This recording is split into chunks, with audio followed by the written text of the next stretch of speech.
Hi friends, welcome back. இன்றைக்கி ருமாலி ரொட்டி பண்ண போகிறேன். மைதா மாவு ஒரு பார்த்துட்டேன், மைதா மாவு 3/4 பதம், கோதுமை மாவு 1/4 பங்கு, அப்புறம் சர்க்கரை,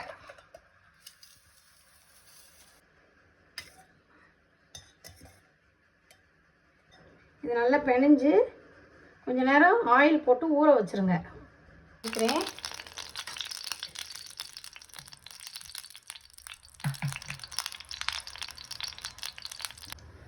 வெங்காயம், பெரிய வெங்காயம் கட் பண்ணி இருக்கிறேன்.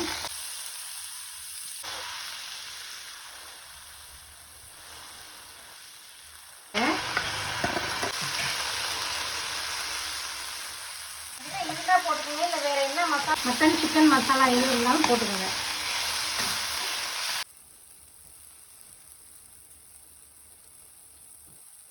கரம் மசாலா,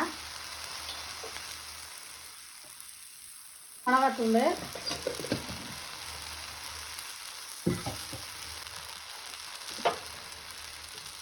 கொஞ்சம் தண்ணி ஊற்றி இந்த மசாலாலாம் வேகட்டும்.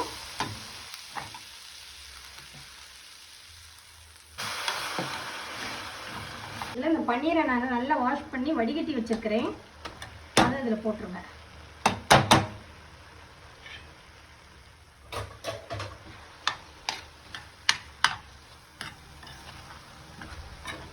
பண்ண போகிறோம். இது வேகட்டும். இது கொஞ்சம் வெந்துருச்சு. இதில் முட்டை போடும்போது கொஞ்சம் நிறையா வரும், அதுக்காண்டி தான்.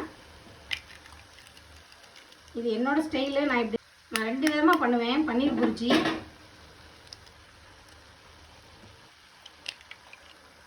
ரெண்டு முட்டை போட்டிருக்கேன்.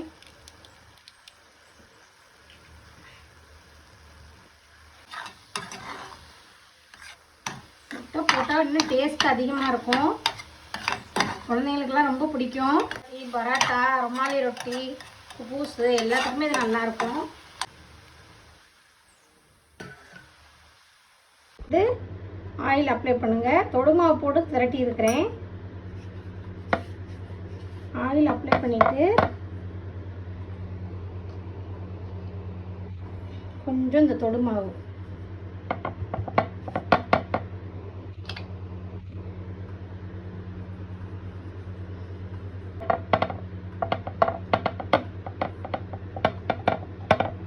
ஃபோல்ட் பண்ணியாச்சு. இதை தொடுமாவு போட்டு திரட்டி சுட்டு எடுத்துக்கோங்க. ஆயில் ரொம்ப போட்டுறாதீங்க. பாருங்க, நல்லா ஃப்ளஃபியாக வருது. ரொட்டி ரெடி.